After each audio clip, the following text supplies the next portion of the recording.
When I was a little kid, I always wanted to be a Major League Baseball player. Well, that didn't work out. So I figured if I can't be a Major League Baseball player, maybe the next best thing is to talk to a Major League Baseball player. So had the chance to catch up with veteran relief pitcher Trevor Rosenthal, and it was a super interesting conversation. Trevor is in the process of recovering from his second Tommy John surgery, but he's put together a pretty remarkable career as a closer for several teams. He saved 48 games for the St. Louis Cardinals in 2015 and was an all-star that year. A couple years before that, he was instrumental in the Cardinals' run to the World Series. There you see him with a 100-mile-per-hour fastball to clinch the NLCS and send the Cards to the 2013 World Series. Maybe most impressive is his 12.1 strikeouts per 9 innings stat, which is a pretty bananas number if you think about it. We touched on a range of topics, including how he became a pitcher by mistake, as he put it, and then within a few years was pitching in the World Series. In college, he was a shortstop.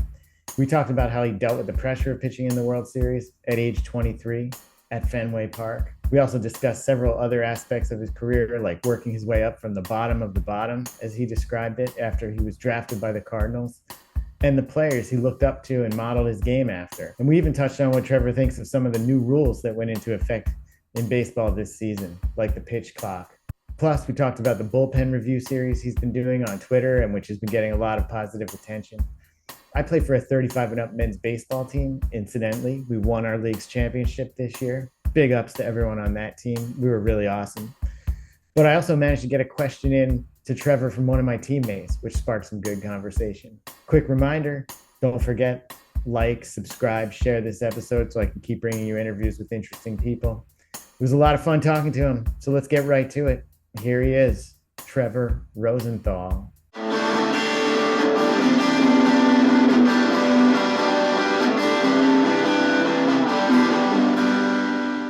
Trevor Rosenthal, so great to meet you, and thanks so much for taking the time. I got to tell you, I wanted to be a baseball player when I was a little kid. Obviously, never happened. So it's exciting for me to talk to not just a baseball player, but a dominant player like you are. So thanks. Welcome to the podcast.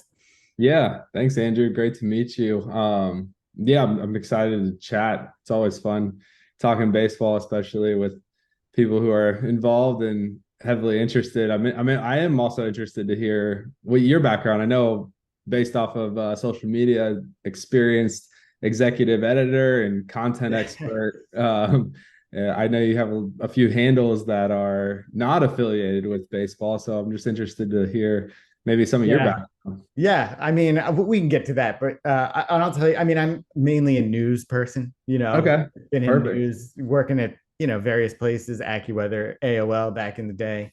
Uh, Cool.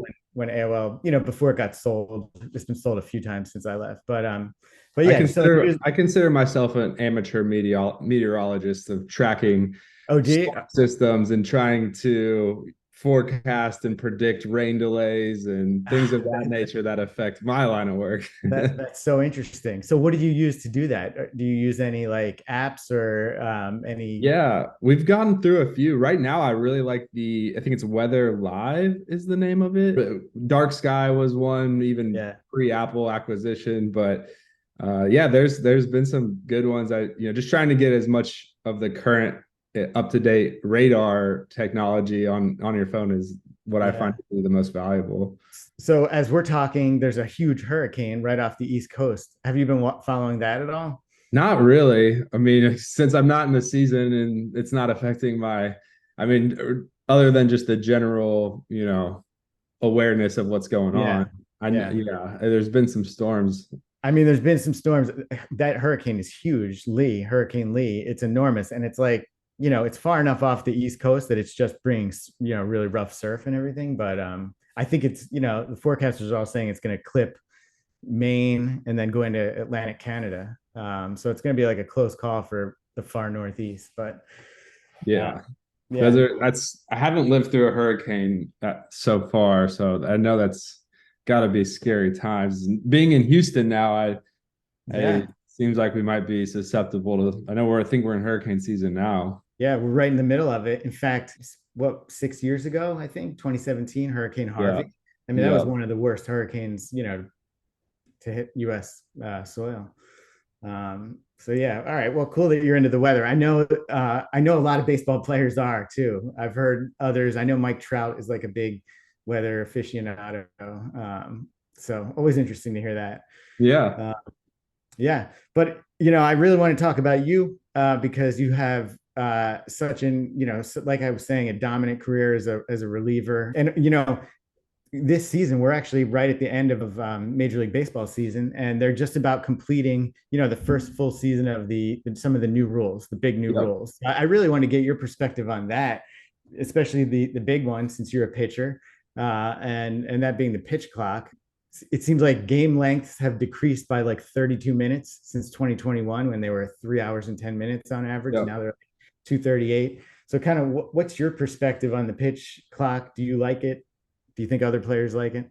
Yeah, I mean, I think I have like kind of two perspectives. My initial reaction is, you know, it's hard to change something that you're accustomed to and that's worked, and especially when you've had success. And I think I fall into that category of maybe like an old school mentality of like, okay, these are the parameters and guidelines that the game has operated under for a significant amount of time. Why change it? It seems good. Everybody's pretty happy with the product that's been out there. So yeah, my first reaction is like, man, do we really need to make all these changes? Are they really that important?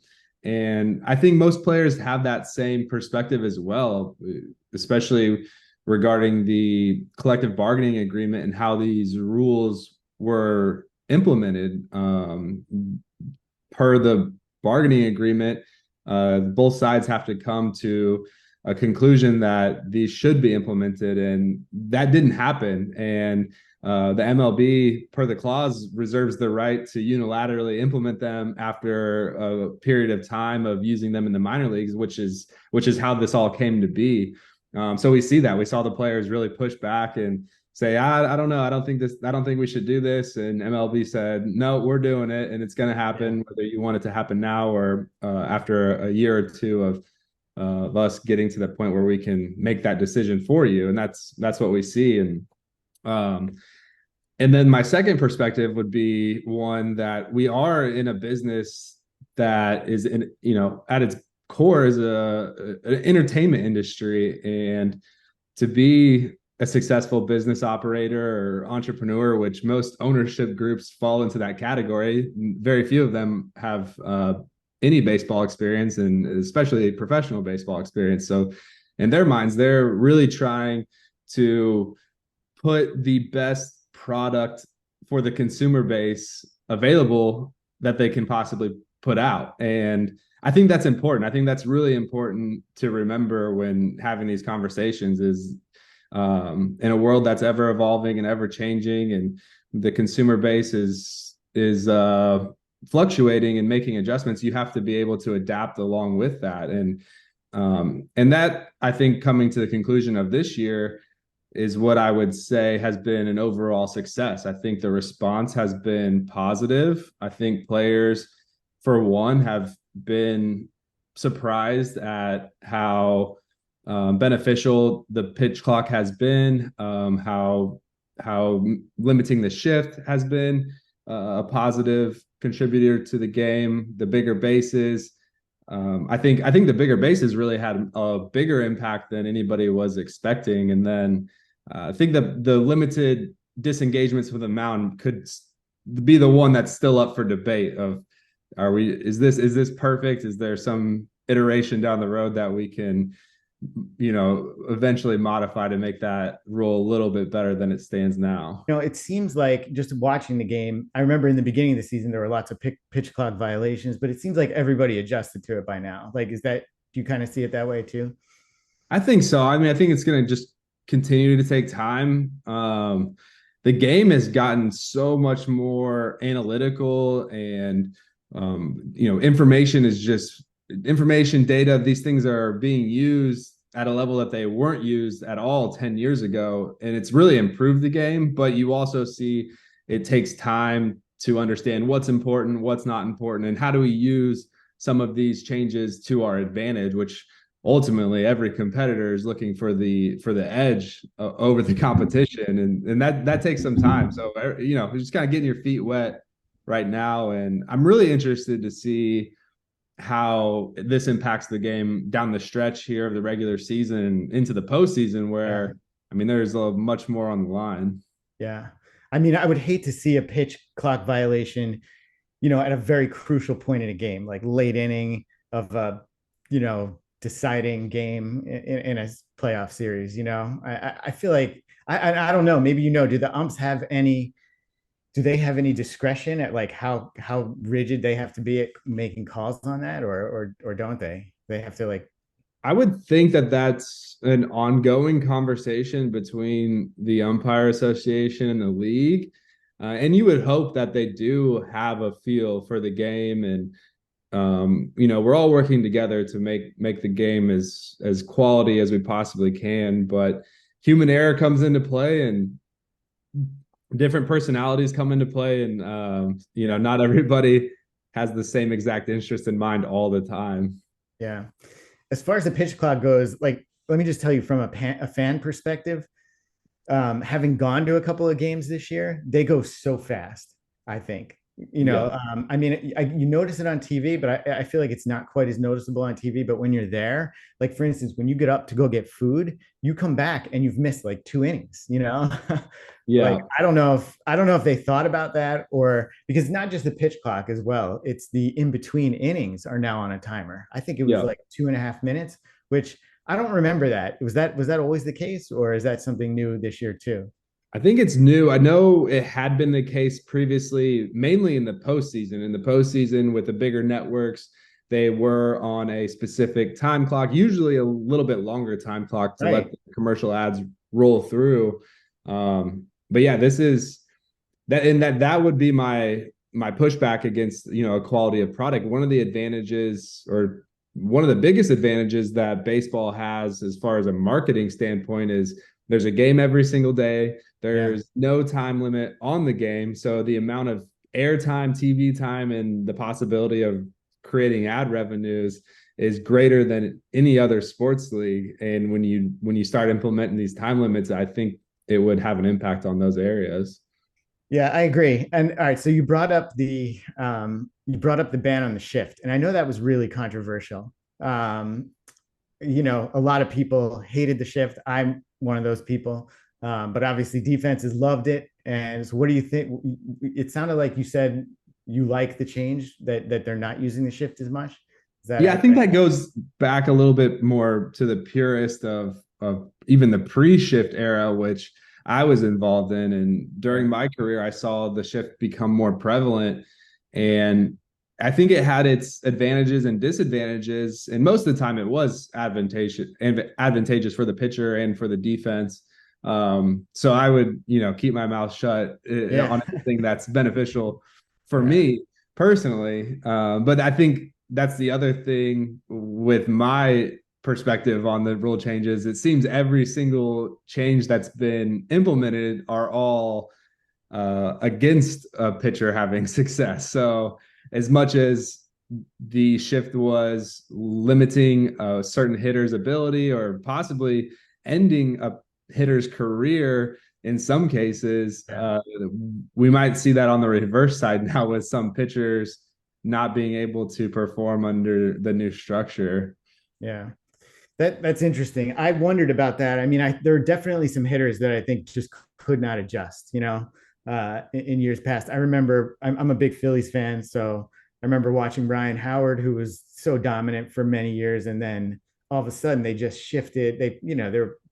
He just couldn't hit to the opposite field unless it was a home run to left, but that really ruined him. Yeah, So you there's also no said, defense to cover the home run, unfortunately. yeah, yeah. Um, you also said that the base size too has had a big change, and you think in what way? In stolen bases, in just beating out infield hits. Yeah, I think the stolen base percentage, the attempts are way up, the success rate is way up. All of those points, I think, are a result of bigger bases and limited disengagements, possibly even the pitch clock. I know player safety was been at the forefront for a while as far as base running goes. And I think the bigger bases were trying to continue to address that. This wasn't a change this year, but I think it happened during the COVID year and has been the case since. In the NL, they now have the DH. So I'm curious what you think about that. We'll talk a little bit about your career because you have a really interesting career, but you were a shortstop growing up. I know you played most of your you've played most of your games in the AL, but you have been in the NL. Did you ever like? You know do you miss like the chance to get up to bat? And do you think other pitchers do too? Yeah, I think pitchers definitely enjoy that for the most part. I think that stems from the fact that there's no expectation for a result in those situations. And as a professional athlete, when you're in the game or on the field, very rarely is there a situation where your performance doesn't have an expectation tied to it. So being able to step in the box and pretend to be a Ryan Howard is fun. And you see guys take advantage of that opportunity. But when you look at it as a competitive field and having two leagues with two different sets of rules, at the core, that doesn't make a whole ton of a sense. And then from my perspective too is there was some data where if you took the three best hitting pitchers and took their stats and you compared them to all of the league's worst hitting hitters and you did a side-by-side comparison, the best hitting pitcher group versus the worst hitting position player category, there's really no argument. It's not even close. So to me, as far as quality of the game, it doesn't make a whole lot of sense to have pitchers in the box if we're really trying to have Is that yeah, is that right? So the pitchers are just not even close to even the worst hitters. Is that what you're saying? exactly Wow. yeah, which is Yeah. I think pretty surprising because there are some pitchers who are pretty good with the bat and they Yeah. have some decent results, but over a long stretch it just doesn't equate Yeah. to being I always productive.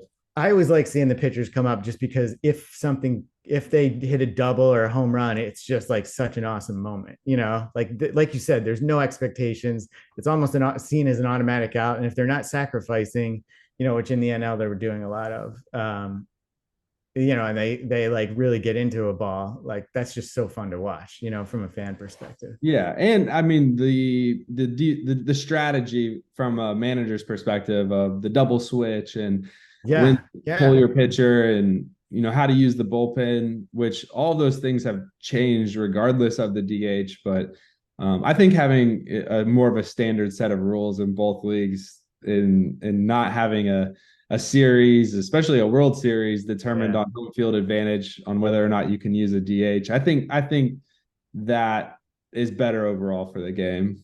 Interesting. And then another thing I want to ask you about, and maybe you have an opinion on this, is pitch counts. Pitch counts today have become a big thing. It seems like every year there's starting pitchers are allowed to throw fewer and fewer pitches each game, and throughout the course of the season. What do you think about it? Has it gotten out of control, or do you think it's kind of the right thing? Again, I mean, I think it's just kind of going back to trial and error. We're trying, I think, I mean, the teams are trying to figure out a formula to decrease injury and increase the best performance. And that's initially where the pitch count came into play. And I would argue that the results haven't been in favor that's decreased injuries or made pitchers more durable or higher performers over a long season. So definitely something to continue to consider on a organizational standpoint, but injuries are more prevalent than ever, and it doesn't seem that pulling a guy at a certain pitch count is really impacting his longevity as far as health goes. Yeah, interesting. There was, I don't know if you saw it recently, but I think this past weekend, did you see that clip of George Kirby talking about how he was at 90 pitches and he wanted to come out of the game? I didn't execute. He had a good pitch. I wish I wasn't out there for the seventh, to be honest. So I was at 90 pitches, and I didn't think I needed to go anymore. But it is what it is. So. Is that a conversation in the dugout, or is it? It'll be a conversation soon. Yeah. So I saw that, and I guess that was on Twitter, and then a lot of old school, retired MLB players were like quote tweeting it. Roger Clemens, I think, was the most, significant one, who were just like, this wouldn't fly in the old days. I mean, what do you think about that? Did he just sort of misspeak after the game, or do you think guys like really don't want to go over 90 pitches anymore? Yeah, I mean, I think it's a great topic. Like it's a really good conversation. Like as we continue to see the game evolve, I mean, especially on the media side, I mean, players have access to be more personally vocal and to give their own feedback at a level that we haven't ever had before. And players are taking advantage of that on both sides. And whether he like misspoke or not, I don't know. I can't really say, this is a guy I don't want on my team, or I would have on my team, or he's right or he's wrong. I think the way that it was communicated, it definitely left the room to take it as a negative, and I think that was the general response. Is you're a player. You just show up, give your best, and take the ball when you're supposed to take the ball, and that should be it. But I would say for me, it's the biggest alarm that goes off in my mind is if I'm a pitching coach or a manager, I'm more taken back by the fact that conversation happened in the media and wasn't first discussed within the clubhouse, or within the nucleus of people that really can help navigate maybe a miscommunication or an expectation that wasn't delivered upon. Yeah. What's that like? So I think a lot of people don't know, in a clubhouse after a game like that, does the team have a meeting first, and do they get a chance to address how we're going to sort of message once the reporters come in and start asking questions, or is he just back in the locker room or the clubhouse and reporters are there with a microphone and a camera? Every organization is really different. I think generally it's pretty raw.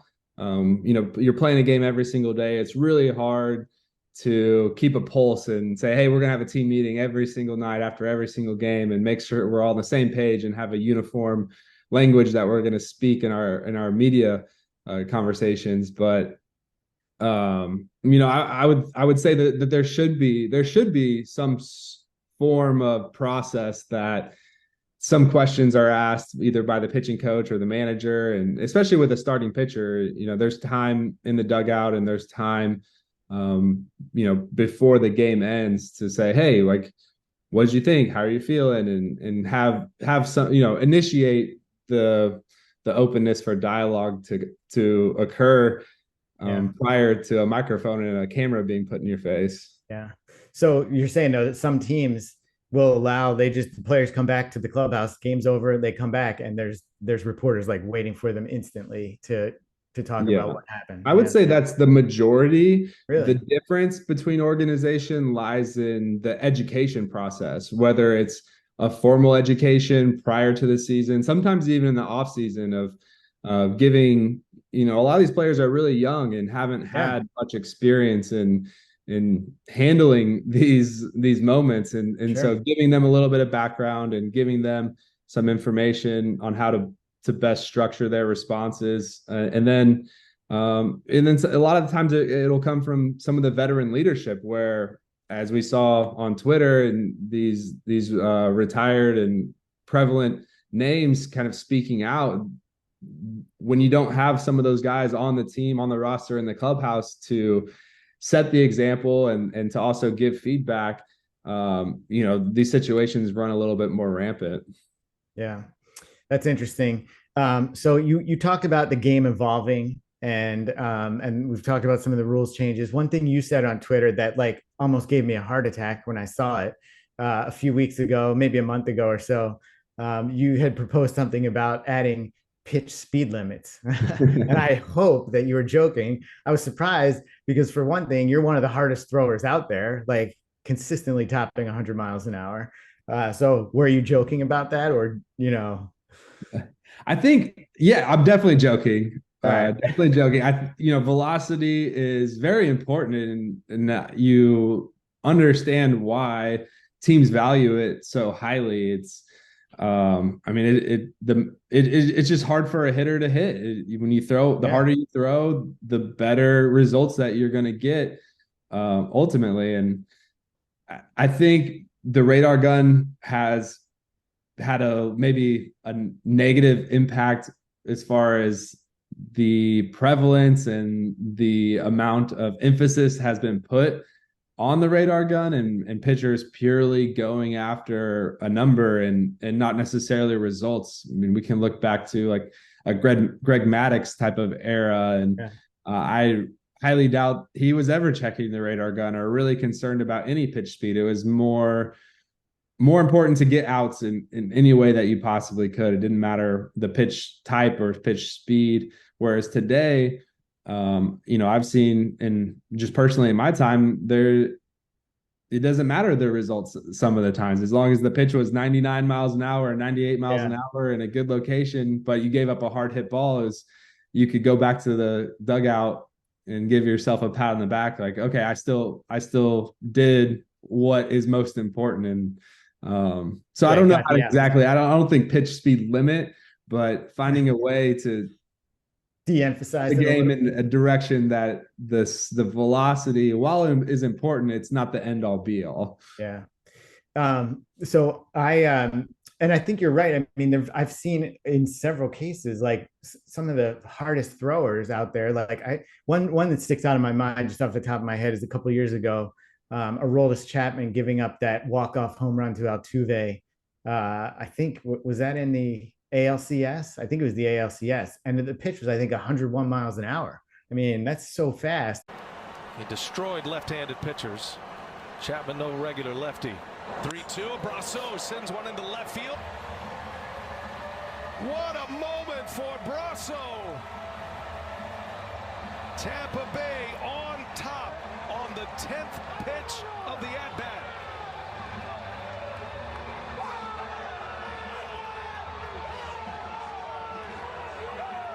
Even if you know 101 mile an hour fastball is coming, like that's still hard to hit, Incredibly difficult, especially when it's Aroldis Chapman, and you look at he's 6'6" and has a 7-foot release point, and he's left-handed. I mean, my goodness, that's it doesn't matter.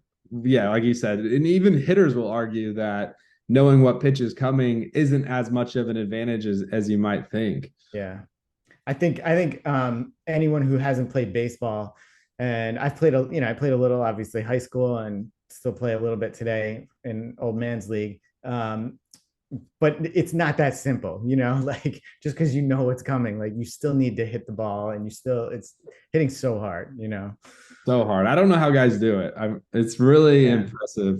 Well, when I see great hitters, I wonder the same thing when I see guys like yourself out there throwing 100, 101, 102 miles an hour, and then mixing in the slider that is 90, like I don't know how they're supposed to do that.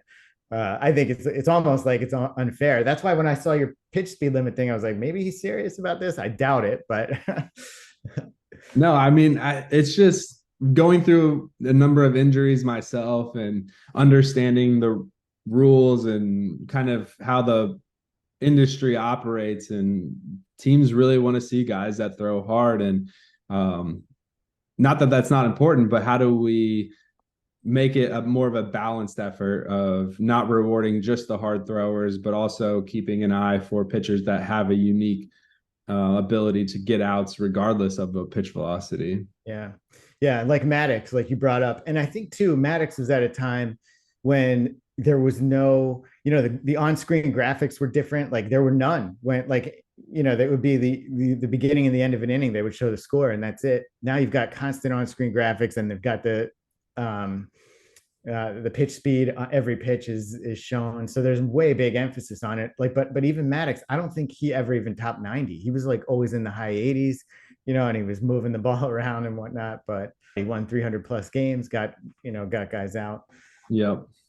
great, Maddox, and there's other pitchers who do that, but I think there is something special about having that 100-mile-per-hour fastball or 100 plus, like you and it feels like a lot more guys today have that than in the past. But just I'm wondering from your perspective, what does that feel like? Do you feel like is it almost like a superpower? In some regards, yes. I mean, it's definitely unique, and it gives you a lot of confidence in that you have an ability that is going to get good results. You're going to have an opportunity to have success at the highest level and doing something that most people aren't able to do. And for me, that developed over a period of time where fortunately radar guns weren't as prevalent. And early in my career, we didn't have the on-field feedback constantly. And so I really wasn't ever aware of my exact pitch velocity on each pitch. As I moved up the ranks, it became more prevalent and I became more aware. But luckily, my developmental stages were formed without that. And I was just able to focus on pitching. I knew I had a good fastball and able to locate it and able to induce swing and miss and weak contact on my fastball, but I wasn't fully aware that that had a lot to do with velocity. And I think that really helped me throughout my career to be a more balanced pitcher and not just concerned on keeping my velocity to a high level. And but I also had the negative end of that as well as I got into my major league career, and the pitch velocity became a bigger topic, and more players and more organizations were rewarding the high velocity pitchers, myself included. It starts to weigh, and you start to think, okay, they really want to see me throw hard consistently, and you do put a little bit more effort into maintaining that velocity, where I think it would also be beneficial to focus on the results and not just that pitch type. Yeah. But it's got to feel great, right? To be able to do that. Like and I don't even mean as necessarily like a professional baseball player, just as a human, right? To possess the ability to throw a ball over 100 miles an hour. That's got to be an amazing feeling. I mean, I don't know. I wish I could do it. So maybe I'm just biased, or maybe you just, now that, maybe it feels a little less special to you because you're able to do it. So, Yeah, no, it does. I mean, I think you could, equate it to like being able to dunk a basketball on a 10-foot goal, or doing these things that, great athletes, it looks natural and effortless. But the average person step on an NBA court and look up at the rim, and it's like, oh, wow, there's no way I'm even touching that rim, let alone floating through the air and slamming a ball through it. So no, it's something that I do. It's a ton of fun. And from a young age, I always had enjoyed throwing baseball, throwing football, and just playing sports in general. And I still get a lot of joy from that. And now today, as I recover from my second Tommy John surgery, I'm close to 11 weeks post-surgery and starting to enter into a phase where I'm going to pick up a ball again. I am excited because I know that feeling and how good it feels. It just feels natural, and it's a natural movement. And I'm really looking forward to getting back into that. Yeah. So when do you think you can? How close are you to picking up a ball? I assume you mean throwing a little, like light throwing. Yeah. I'm starting to do some plyo ball work and a lot of preparatory movements and just strengthening. But really, with the Tommy John surgery, just giving that reconstructed ligament time to heal and not inducing stress too early when it's still in a vulnerable stage. And with the process, I do have time on my side. I have another 7 or 8 months until I'm expected to return to the competitive field. So I know with the amount of work and time that I've invested into my career at this point, it's almost like riding a bike. I'm not going to just wake up and forget how to throw a baseball. So I don't need to rush it, is what I'm trying to say. I was trying to give it the right amount of time, but also am definitely looking forward to getting back out there. Yeah. Well, I wish you all the luck in getting back, because like baseball would love to have you back. I'm sure, just watching you pitch and seeing your highlights and whatnot. It's great to have you out there. I think you're great for the game. You talked about starting out young and whatnot. So I kind of want to segue into your road to the majors. Going all the way back to the beginning. You were born in suburban Kansas City, Lee Summit, I guess. Is that a suburb of Kansas City? Yeah, suburbs. So I was born in my family's from Nebraska, so I was born in Kearney, Nebraska. We Oh, moved, wow. yeah, we moved to the Kansas City area when I was young. I was 6 years old. Okay. Moved down from Nebraska into Kansas City. My dad actually wanted to pursue a career, made a career change in his 30s to become an attorney. So he went down to Kansas City, UMKC Law School. And yeah, that's where I grew up. Grew up in Kansas City playing for multiple different, just almost, backyard Legion type teams. Just the fundamentals of getting out there with friends and playing the game. And then as I progressed into high school, I got involved with an academy, the Building Champions Baseball Academy, which has grown tremendously and is prevalent in the area today. And that's where I really started to understand the opportunity and really just the passion that I had for the game. I enjoyed showing up. I enjoyed the work and enjoyed playing the game at a level that at that age, a lot of kids will, either they love it or they don't. And there's a big separator. And so at that point, I was able to continue on into community college, in a community college in Southern Kansas, Cowley County Community College, where I was recruited mainly as an infielder. I came in as a third baseman. We had a hole at shortstop, so I moved to shortstop and was doing really well. Was actually had a lot of interest from Division I schools to transfer at the semester to come and play shortstop at their programs. Yeah. And then really by mistake ended up being a pitcher. We had a game where we essentially ran out of pitching. I came in late to fill a hole and pitched an inning, and there happened to be a scouting another player on the opposite team with a radar gun, and he saw the velocity. And from then on, it was really just history. It was one of those overnight stories where no one knew who I was. All of a sudden, everybody knew that I was a kid in Southern Kansas throwing 98 miles an hour, and I had a lot of interest from major league teams. Wow. So that's what happened. You found out you were throwing 98 that day? I did. And you really had never pitched? I mean, you must have pitched a little in high school, maybe. I was researching you. It sounded like you maybe threw a couple innings here and there. Yeah, we did. And I did do pitching. I took pitching lessons. I had two really great pitching instructors when I was young. Both pitched professionally, and we worked together. And I think they did a good job of implementing some good techniques early on. Yeah. And then, but I was never fully interested in, I only wanted to be a pitcher. I very much enjoyed playing defense and being a part of the game every single day. But then, yeah, that day when we found out how strong my right arm was and my hitting ability wasn't quite at that level, we made the transition. Yeah. So I'm surprised. Okay. Couple things. Let's talk about this, because I'm surprised that your college coaches didn't recognize your arm. Like, you must have been gunning it from shortstop over to first, right? Like they had to have seen that you're like rifling it over there, right? Oh yeah. And that's even my teammates at the time, what they would say is like, man, we knew you had a strong arm. We would watch you throw the ball from shortstop and when we would take our defensive drills. But again, at that time, this radar guns weren't as available. Our team, we didn't own a radar gun. There was no way to really know other than the naked eye of how strong my arm was. And my coaches appreciated it on defense. And then once I had the opportunity to pitch, especially on a pro scouting level, that was something that they were really looking for. Yeah.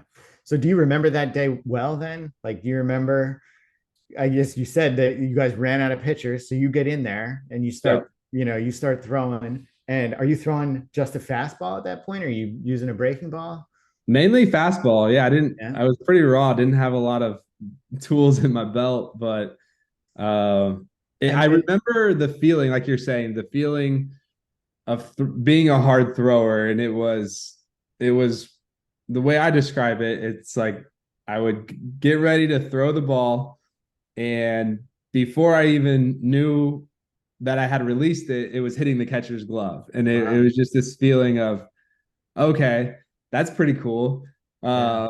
And then seeing the response there afterwards, every time I would get ready to release a baseball, there'd be 30 radar guns up in the stands, raised every single pitch, and to register the speed. Crazy. And it was like out of a movie almost. Yeah. And I remember even my teammates at that time going into the stands during our baseball games to verify. Like, they didn't believe it. They like, there's no way that this kid that we had no idea is actually throwing 97, 98 miles an hour. And they would go and check and come to me after the inning and say, you really are throwing that hard. It's quite amazing. That's unbelievable. So that's crazy. You're throwing that fast, and then the scout approaches you, and he's like, "Hey, what did he say? Like, do you know how hard you're throwing? You're throwing 98 up there." He must have felt like he made like he discovered oil or something. I think they did. I think it was hard for a lot of them.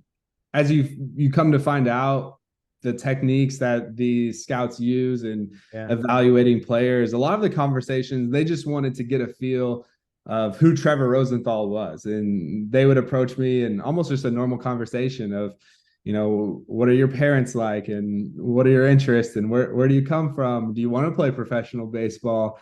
And so that was all really new to me and almost a blur to some degree because, like I said, it happened overnight. I went from just going to practice and being a part of the team to a week later, I had a letter on my dorm room desk from every single major league team expressing their interest in recruiting me. So it was a pretty surreal experience.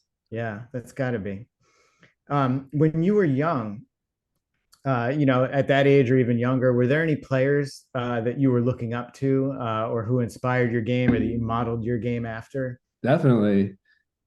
I grew up, so growing up in Kansas City, there were a number of really good players that came through. I always liked Carlos Beltran and Zach Greinke, and there were a few others. And from a pitching perspective, I really liked the durability and just the physical nature and mentality of guys like Roger Clemens and Justin Verlander. And I would say as I continued to evolve and got into my professional career, I really tried to model my game after Justin Verlander. And when I first was drafted and entered into the St. Louis Cardinals organization, I was a starting pitcher at that time.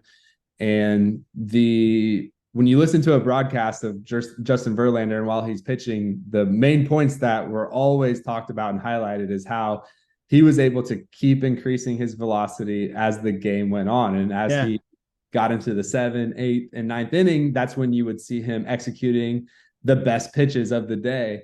And for me, that was always a great challenge. Not only do I want to come out and do well in the beginning, but I want to continue to get better as the game goes on and not show any signs of fatigue. And so that was always something that I took a lot of pride in, and in my training and in my preparation. I really wanted to be that guy that was abnormal compared to the rest of the class. Yeah. I mean, based on what you're able to do out there, it seems like you achieved that at least on some level, Okay, so then you had all this interest. Then in 2009, you get drafted by the Cardinals. Also, let's back up a second. It sounds like you were a Royals fan. A little bit. I've never been a huge sports fan, as oddly as that may seem. I'm much more of an active person and an outdoors type individual. Grew up watching my grandfather. He was a big woodworker and spent a lot of time in the shop, just building and creating different pieces of wood art.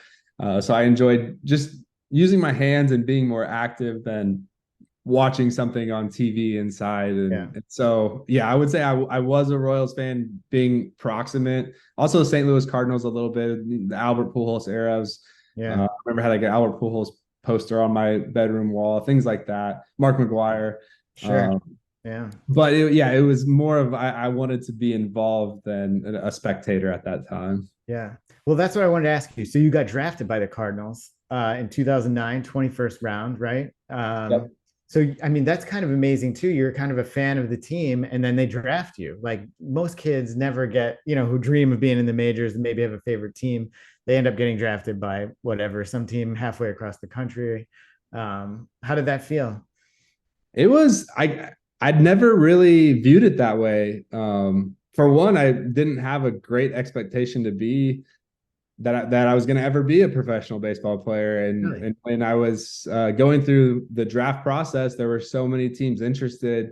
But to me, every team was really the same. They were all just an opportunity to create a career or make a living out of playing baseball, which I thought was pretty cool. And it hadn't really ever clicked that, this is the St. Louis Cardinals and it's close to home. That wasn't ever an intention or a goal of mine. I think what stood out the most is that I was lucky to be drafted by such a historic franchise, a franchise that had at that time a lot of great people in the organization that had a big impact on my development once I was involved. But the biggest thing that I remember about draft day is once I signed the contract, for some reason I had this illusion that meant I was headed straight for St. Louis and I was going to be joining the team in whatever the middle of the season in 2009 that they were at. And I was quickly surprised to be at the low ranks in the Gulf Coast League with the majority of teammates who weren't English speaking. Is that right? And what's the Gulf Coast League? Is that like some rookie ball level or something like that? The Gulf Coast League, it's changed a little bit over the years, but essentially it's the bottom of the bottom. Wow. You can't go any lower on a professional level than Really? the Gulf Coast League. That's in Florida. So you're somewhere down in Florida, right? Yeah, it's most of the teams, their spring training facility. That's kind of like the hub. So you go down to the spring training facility and you play a noon game every day on the backfields, chain link with the only spectators would be possibly a couple scouts or reporters and mostly friends and family, which were very few. And I guess you have none of the accommodations that a major league ball player is getting, right? Are you even traveling, or since you're down in the Gulf Coast, you're just maybe taking a bus ride up a little bit up the coast to another team's spring training facility? Is that what's exactly. Yeah. Just short, maybe maximum of a 3-hour trip here and there. Yeah. The accommodations have changed over the years. Minor league players have a lot more resources today than we did at that time. Yeah. I remember our lunch usually consisted of either a hot soup or a cold sub sandwich, which you were most of the time lucky to get your pick of preference based on where you fell in the line. Is that right? So some days you wanted a sub, but now all that's left is soup, so that's what you got to eat. Exactly. Oh my God. That's not great nutrition for these guys who they're trying to get up to the majors, right? Yeah. And there's been a lot of people that have expressed that concern. And I think that's led to a lot of changes over the years, and players have a much better nutrition program today than they did at that time.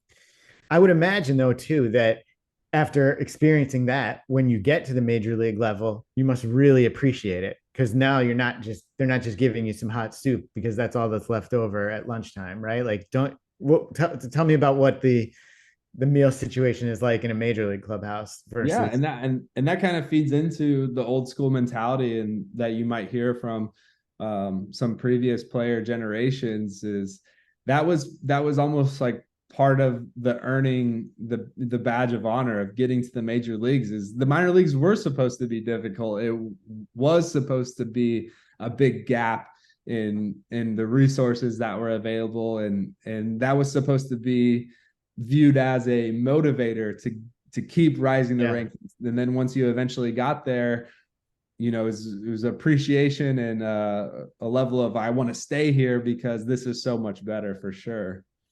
Yeah. And then so you get to the major leagues, and it didn't take you long. Seems like you were immediately in the thick of things. I mean, your second year, you're in the World Series pitching, and not only just pitching, but you're like, coming through in crucial moments during these games.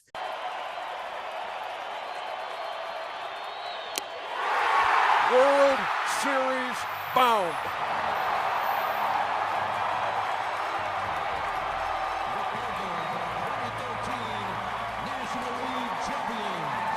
I was looking at some highlights, remembering back. You're playing the Red Sox, right? You're in game 2 on the mound in Fenway Park. And you come out to save game 2. You strike out the side to save game 2 of the 2013 World Series. Let's take a quick look at that. Johnny Gomes first up against Trevor Rosenthal, the new closer for the Cardinals.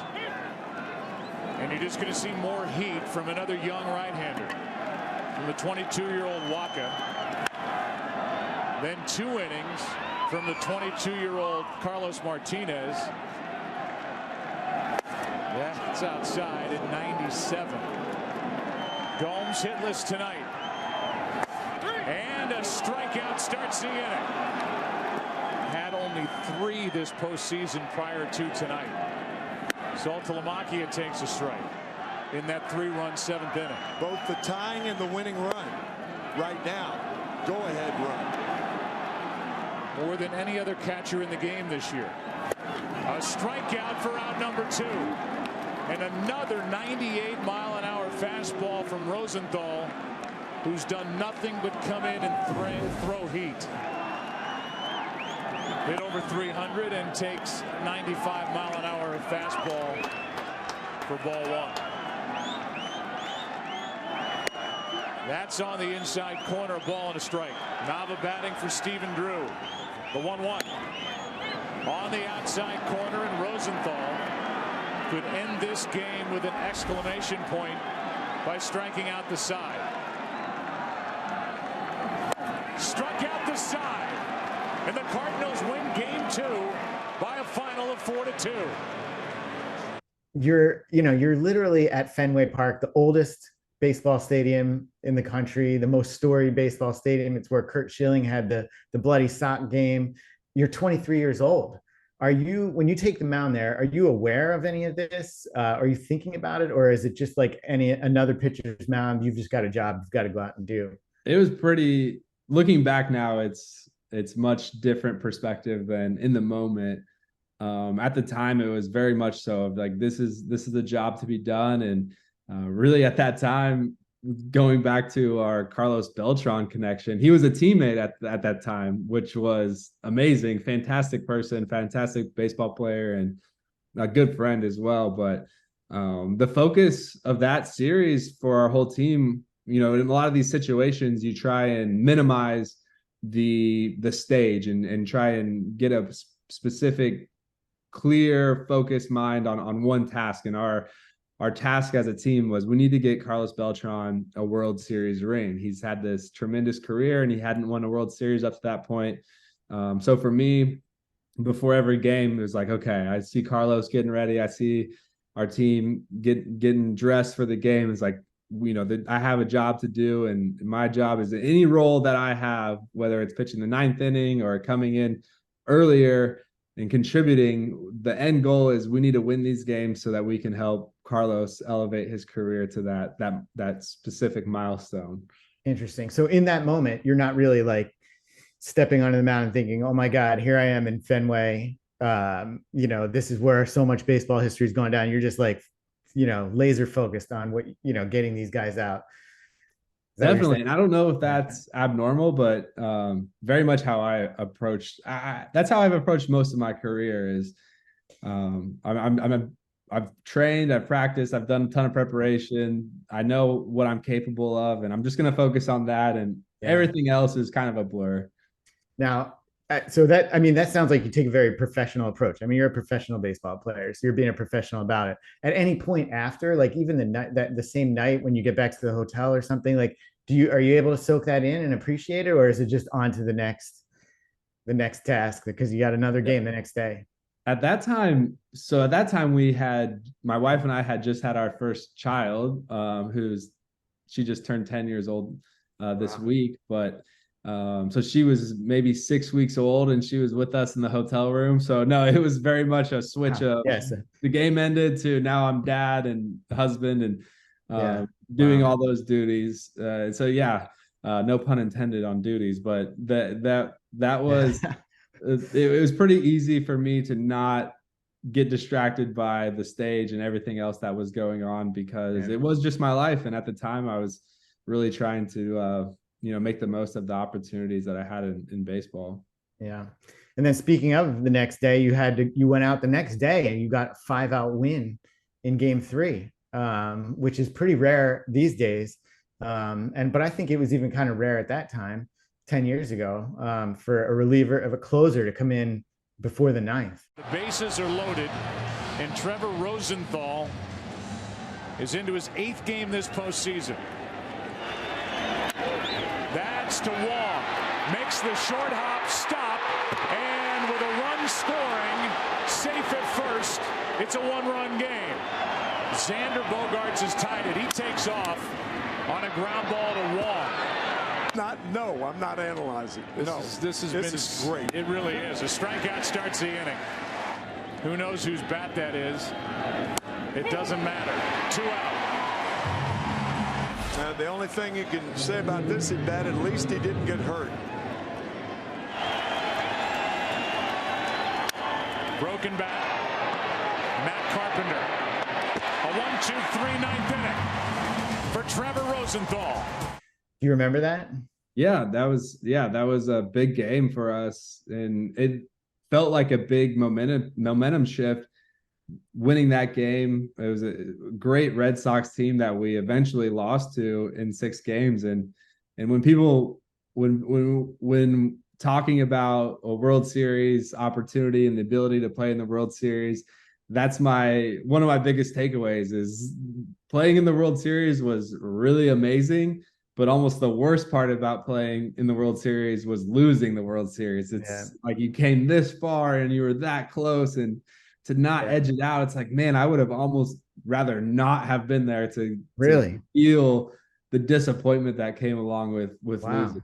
Yeah. So does it haunt you a little bit to this day? I think I don't know if haunt is the best word, but yeah, I mean, there's nothing better than accomplishing that ultimate goal. I mean, every team that I've been on, you come into spring training and there's one goal. The main goal is we want to get to the point to be in the World Series and then take the trophy home. Like, that is everybody's purpose. And you work every single day throughout those summer months to get to that point. And when you're so close, it's like, man, I wish we could have had the ball just fall one different direction at one point in one of those games, and maybe the outcome would have been different. Yeah. I wanted to ask you too, we're talking about you being a professional and you're sort of able to block things out, but are you feeling the pressure in those moments? Those are super high pressure moments. I can tell you as a fan watching these, it's nerve-wracking just to sit there and watch these things, like, do you feel that, or are you able to block that out too? You don't feel it as much, I would say, and this might be unique to me as well, but I enjoy having the higher pressure moments, getting a little bit extra boost of adrenaline. I've always been able to channel that into a positive direction. So whether it's making a debut or pitching at any point in time on a major league mound, there's a level of okay, this is as high as it gets, and this is as important as it can possibly get. And then getting into these even bigger stages, it just feels good. And especially at that point, late in the season, you've gone through an off season of work, you've been preparing, you've been doing all these things, what you bring to the table, and that's not going to disappear. And so finding a way to take the nervous energy and take the pressure and just back up all the preparation that you've done, I think it's really an enhancer more than anything. Yeah.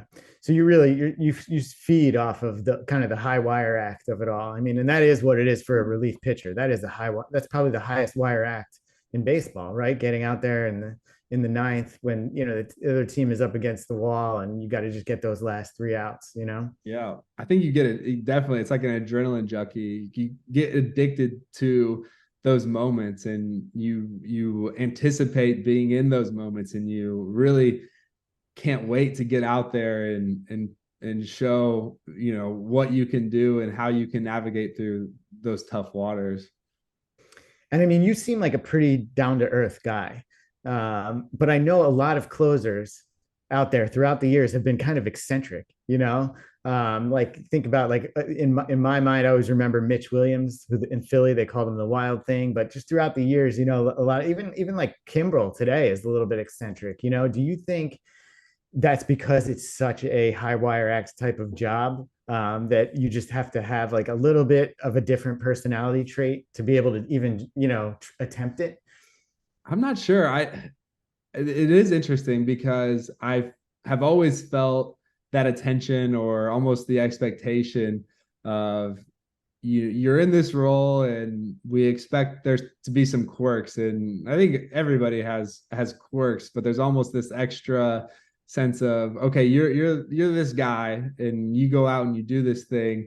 So what else do you do that's not normal? And I've received that feedback and contemplated it, and I don't know why, but at the end of the day, it was more of just all the outside things I wanted to limit. I wanted to be able to limit the distractions and limit anything that could take away from my ability to go out and perform at the best of my ability. And as much as I do have things that I enjoy, whether it's a music or a certain type of activity, I just found there's not enough time in the day for me to focus on that and show up and do the job that I want to do to the best of my ability. So let's switch gears a little bit here. I want to talk about something you're really doing that's cool on Twitter, or X, whatever it's called anymore, and that is your MLB bullpen review series. I think it's really cool. I love it. It seems to be getting a great reaction from the readers. One thing I like so much about it is just like the accessibility of a major league player who's out there, like kind of giving a kind of a peek behind the curtain to the regular folks like me at home. Because, I grew up at a time when the players were much less accessible. I'm talking about, I'm like an 80s, 90s kid. And, the players just seemed to like not even realize the fans were there. But now you're like here and you converse, you talk with people who respond and everything. So it's really cool. I'm kind of wondering what prompted that, where'd the inspiration for that come from?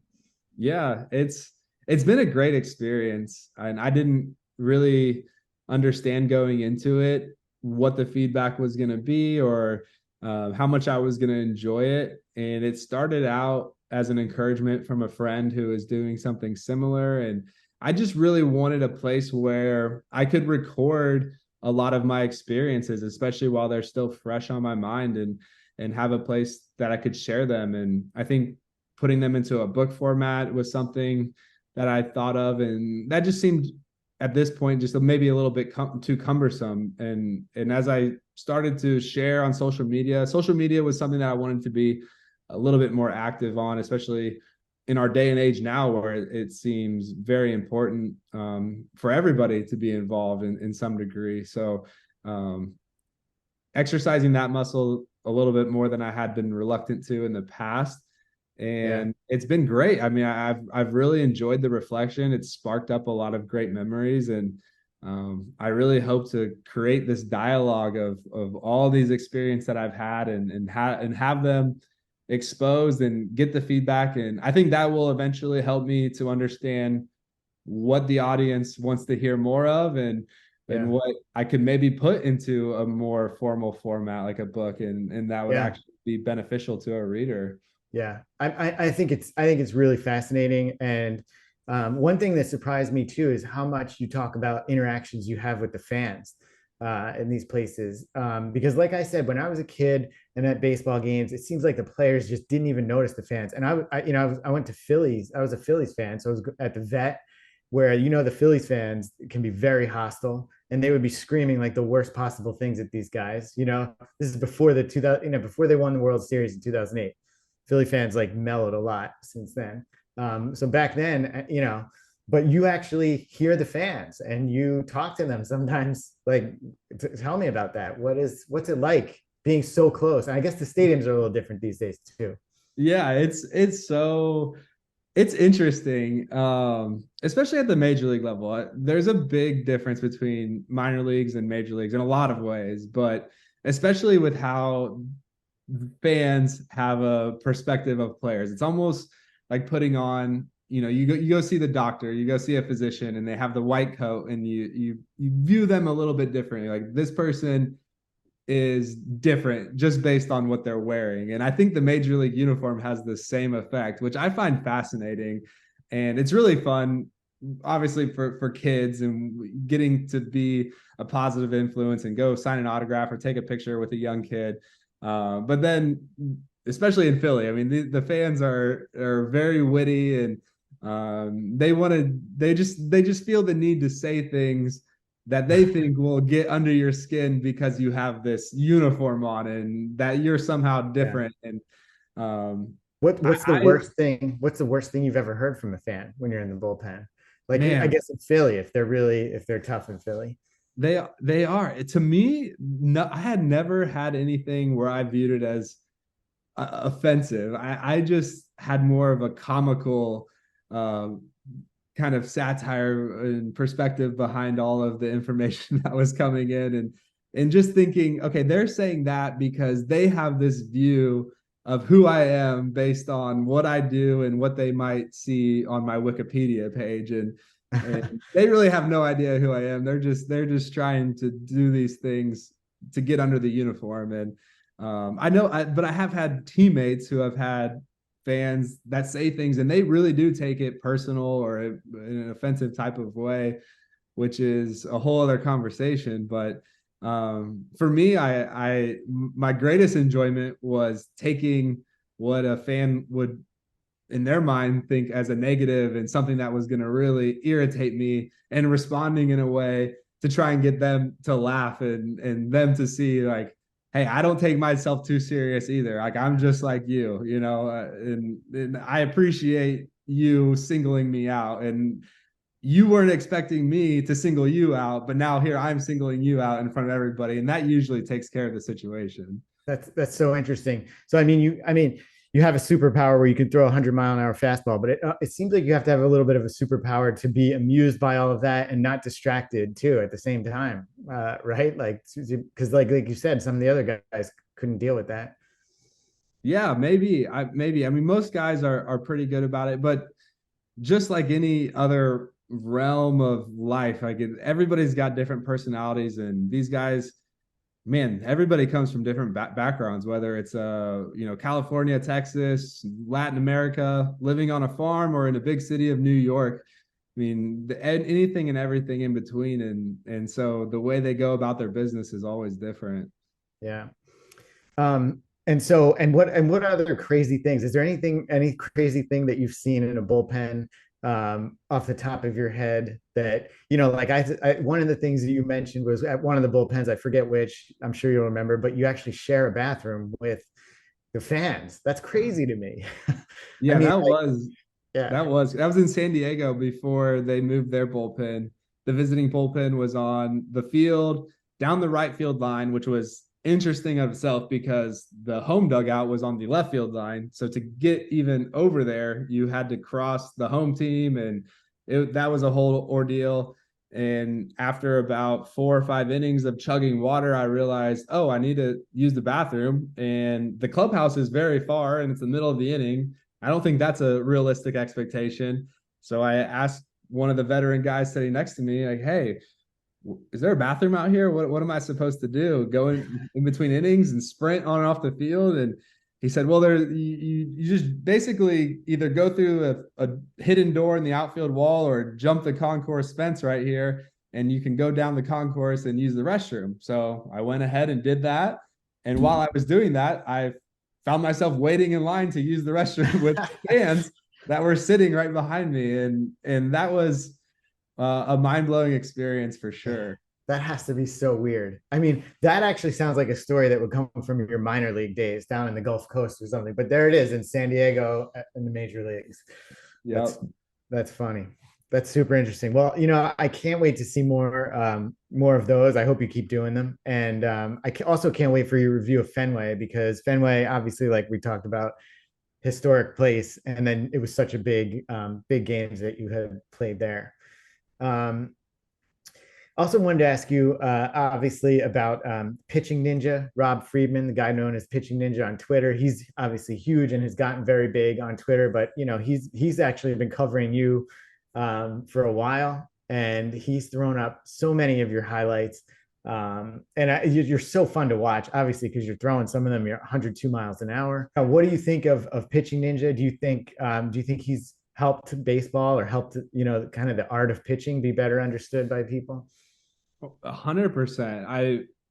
His ability to in real time put these highlights and pick out a specific point in a game and draw more attention to it, that, like you said, with the pitch clock, you might have missed. You might not even have known this has happened. And to be able to have that available content, man, he's really done a great job, and even ahead of his time, where now I think more people are trying to reiterate his techniques in that social media realm. But he's had a great impact on the game, and I think his perspective I enjoy as well. He has a little bit of that comedic standpoint, and he does really well with taking criticism in stride. And but yeah, anybody, and this is what I've found. I've been in 9 different organizations and seen a lot of different ways that people go about putting the best product on the field. And really, at the end of the day, the individuals who are the most passionate about the game and love the game and just want to reciprocate all of the benefits that it's given to them, they have the most success. The organizations that have the most success are the ones that have the most individuals that are just passionate about the game and what they do for all the best reasons. And Rob definitely falls into that category. And it's no surprise that we all are attracted to his passion. Yeah. Yeah. I feel like it's actually become a thing to be, for him to like show your stuff. It's almost, it's like a rite of passage, not a rite of passage, but just it's like, you're a top pitcher if Pitching Ninja's got you on his thing. Yeah. I could see that. I could see that for sure. It's almost, if you feel like you did something really special that night and you want to go after the game and check, like, okay, did he see what I did? Yeah. Did he have a clip of my highlight? He's funny too, because he's got some personality, and he's, I think he created maybe he didn't, I don't know, the whole sword thing where a guy like does a check swing and you get him striking out on a check swing. Maybe he coined that term. I don't know. Have you heard that before him? I don't know. I mean, I don't know before him if I had heard. He has some things where I'm like, that's very creative. It does stick with you. Once you see it once, you're like, I want to see more of that. That's amazing. So one thing he does too is he gets in these close-ups, like right here. Yep. So this is your changeup grip, which I think is really cool from a fan perspective, getting to see how you guys are holding the ball and releasing it. It's great, right? Amazing from a fan perspective. I'm wondering though, from, let's say, a pitcher's perspective, do you ever get worried like, oh my God, he's like showing my secrets of like how I do my job? Or are you just like, I know, I like let everyone see it because it's so hard to do at this level? Yeah, it is being on TV in general and having, every movement that you make is recorded. And I think to a level you're cognizant of that, but you also understand there's no hiding. Whatever you're doing out on the field, it's for everybody to see. And that's a lot of the way that I've learned how to pitch myself, is by watching other players and emulating the ones that I liked and avoiding some of the ones that I didn't like. Yeah. So it's been a tremendous learning tool for me. And I definitely think I would want to serve as a learning tool for others. Yeah. That's what I think. I think little kids, I know my son who's 15 and he's a pitcher. He loves seeing all that. Like Pitching Ninja is like one of his favorite Twitter accounts, because you just get the breakdown of everything, how everyone does everything. And actually, even if Rob does, he does some interviews, and he's like Yu Darvish, I think he was showing all of his pitch grips. He throws like 9 different pitches or something. Yeah.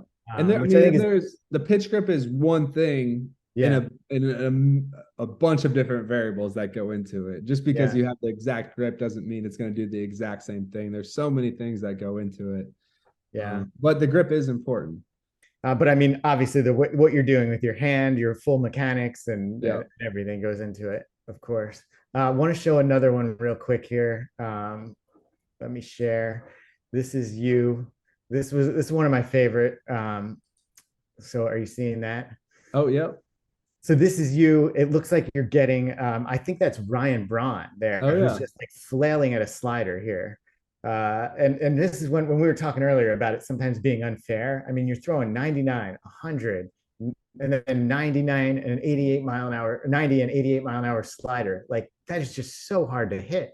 And this is not just any old hitter. This guy's like, I think he's got like 350 career home runs, right? You remember Ryan Yep. Braun? Oh, yeah. Yeah, and he's gotten my number a lot of the time. So this is a good one to see me with him. All right, we won't show any of that, but this is how No, you should remember Ryan Braun. definitely. No, that's a great angle too. Really cool to Right? see. Yeah, and that's the other thing I noticed he gets, and I think he works with MLB on getting those angles now, because sometimes I'll be like, I was watching that game, I don't remember seeing that angle, and Yeah. he's got it, which is really cool. All right, so I know we're running low on time here, so I wanted to ask you one other thing. I play for this old baseball team. It's a 35 and up baseball team, and I told the guys, I'm interviewing you today, so I was like, you guys have any questions for him? And of course, they got a lot of questions. So I'm gonna go through. One of them, and this is from one of our guys who plays catcher. His name is Carlos Latour. Okay. He wanted to ask about which catcher you've worked with that you really like. I mean, I know that you probably have a lot, but is there anyone in particular? And did you work with Yadier Molina? Was he one of your catchers? Yeah, so Yadier Molina is amazing. I'm not sure if this stat still stands true because Wainwright is still pitching, but at the beginning of 2021, I had been the pitcher that pitched the most games to Yadier Molina out of all the pitchers he's ever caught, which I thought was really cool. Wainwright might have passed me since, but Yadi, he's a tremendous talent. His ability to receive the ball, and then his competitive nature to game plan and to pitch call. I mean, and then he backs it all up with another level of work ethic. He's one of the best, in my opinion, to ever play the position. And so, yeah, I learned a ton from working with him, and I was very fortunate to have a Hall of Fame type catcher early in my career to really build a strong foundation of how to go about my business. And it's another very drastic difference from working with a minor league catcher, even a AAA, even the best AAA catcher. And then you come up to the major leagues and you're working with any major league catcher, but especially a Hall of Famer like Yadier Molina. It forces you to be better in a lot of ways because they are operating on such a higher scale, and you feel the need to match that or try and at least match that level. I wonder too. So when you're pitching to him and maybe other catchers, I don't know how do you guys approach pitch calling? Do you just like let him call the pitches? Are they coming from the manager, or are you guys sort of collaborating? How's that work? It's a little bit of everything. It's a little bit of collaboration. Going into every game and every series, we have advanced analytics and scouting reports, and more or less before you ever take the mound, you have a pretty good idea for each hitter of these are his weaknesses, these are my strengths, and this is how I want to approach it. But the advantage with having a guy with so much experience like Molina is he not only studies the data and has the game plan, but he's also sat behind the plate for multiple at-bats, not in just that game, but for the years and years prior for each hitter. And he knows more of a feel of how to approach that specific at-bat. So there's a lot of trust that goes into what he's putting down and his input. But it's very much collaborative.